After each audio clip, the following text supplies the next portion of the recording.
Hi guys! It's me again, Shara the Explorer. So for today's video, araw na naman ng linggo, kaya naman samahan nyo kaming magsimba.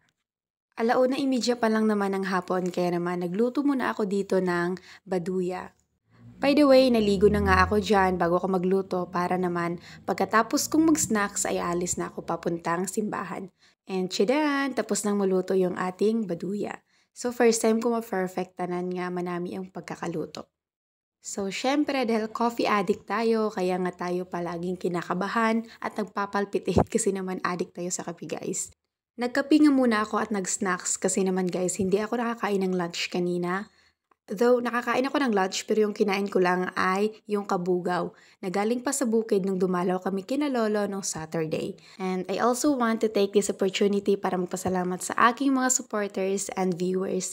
Thank you so much guys for watching. And also for my basher, is thank you pa rin kasi naman kahit ganon ay may reaction pa rin kayo sa aking pag-vlog. So whatever what happens, hindi ko talaga ititigil yung pag-vlog kasi naman guys, it makes me happy. There is no other things that makes me happy but vlogging, taking videos and filming everything so that I can preserve the memories or the experiences I've experienced in my childhood or in my teenage or college life. So, andito na nga ako sa simbahan. Buti na lang nauna sila, Crisel, kaya naman nag-reserve sila ng seat for me. Sobrang happy nga ako kasi naman may best friend kami na nagsimba din at yung mga friends namin back sa isla pa since high school. I'm so happy kasi naman guys, unexpectedly, hindi namin pinlano, ay may mga nakita kami ditong friends namin sa isla.